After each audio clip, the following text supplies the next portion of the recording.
Virudhachalam Danish mission மேல்நிலைப் பள்ளியின் தாளாளரும் Arcot Lutheran திருச்சபையினுடைய முன்னாள் செயலாளரும் ஓய்வு பெற்ற தலைமை ஆசிரியரும் நல்லாசிரியர் விருது பெற்றவருமான டாக்டர் பி ஏசரியான் ஐயா அவர்கள் இன்று காலை இயற்கை எழுதினார் என்கின்ற துயரமான செய்தி நம்மையெல்லாம் கண்கலங்க வைத்திருக்கிறது, மீளா துயரிலே ஆழ்த்தியிருக்கிறது.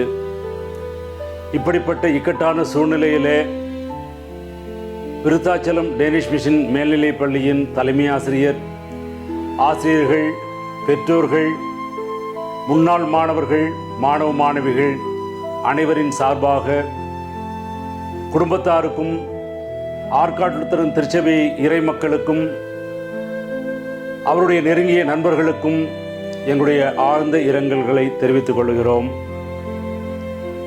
ஐயா அவர்களுடைய பிள்ளைகள் எம் பள்ளியினுடைய முன்னாள் மாணவர்கள் என்பது குறிப்பிடத்தக்கது. எங்கள் பள்ளியினுடைய தாளாளராக ஐயா அவர்கள் பொறுப்பேற்ற நாளிலிருந்து என்னோடு கூட நெருங்கி பழகக்கூடிய ஒரு வாய்ப்பு கிடைத்தது.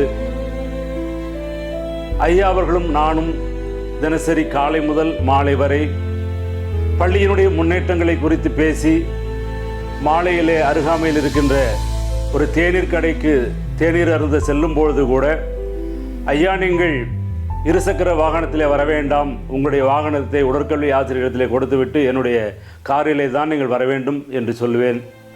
அப்படித்தான் ஐயா அவர்களும் நானும் காரில் செல்வோம். அவருடைய வாகனத்தை எங்களுடைய பள்ளியினுடைய உடற்கல்வி ஆசிரியர் எடுத்துக்கொண்டு வருவார்கள்.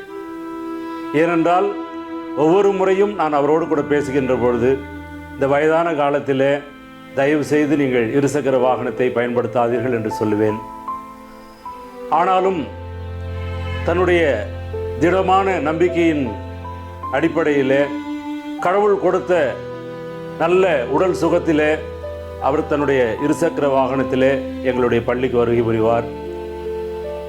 கடந்த 5ஆம் தேதி புத்தாண்டு நாளிலே, பள்ளி முதல் வேலை நாளிலே ஐயா அவர்களை நாங்கள் கண்டுகொண்ட பொழுது அனைத்து ஆசிரியர்களும் மேடை ஏறி அப்பாவை போன்ற நம்முடைய பள்ளியினுடைய தாளாளரை கனம் பண்ணுங்கள் என்று சொன்னேன்.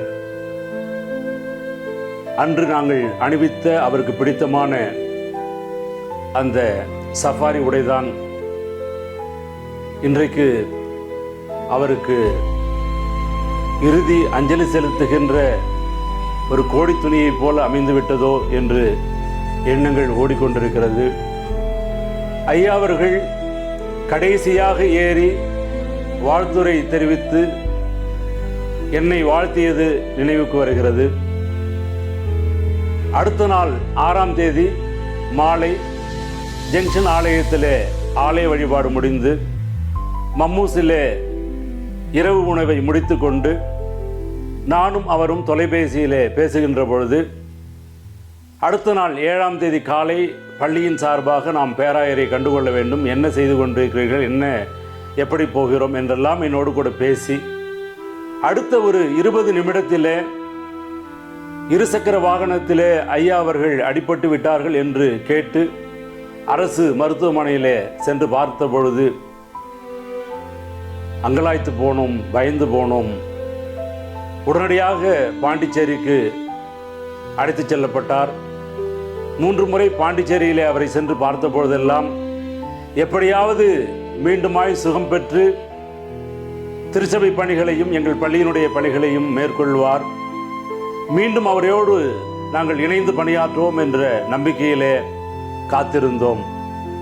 ஆனால் யாரும் எதிர்பாராத விதமாக அவர் இன்று கடவுளால் எடுத்துக்கொள்ளப்பட்டிருக்கிறார்.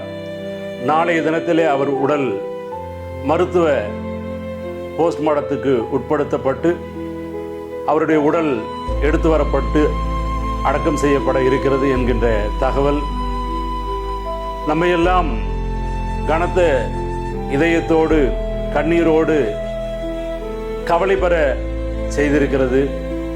இத்தகைய சூழ்நிலையிலே அவரை இழந்து தவிக்கின்ற அவருடைய உறவினர்கள், நட்பு வட்டாரங்கள், அவரை நேசித்தவர்கள், அவரால் நேசிக்கப்பட்டவர்கள், குறிப்பாக எங்களுடைய பள்ளியினுடைய முன்னாள் மாணவர்கள், அருமையான என்னுடைய தளபதி நீல்ஸ் மற்றும் அவரை சார்ந்த அனைவருக்கும் எங்கள் பள்ளியின் சார்பாக தலைமை ஆசிரியர் என்கின்ற முறையிலே ஆழ்ந்த அஞ்சலியை, ஆழ்ந்த வருத்தத்தை, ஆழ்ந்த இரங்கலை தெரிவித்துக் கொள்கிறேன். ஐயா அவர்களை இழந்து தவிக்கின்ற நம் அனைவரையும் கடவுள்தாமே ஆறுதல் படுத்துவாராக. ஆமென்.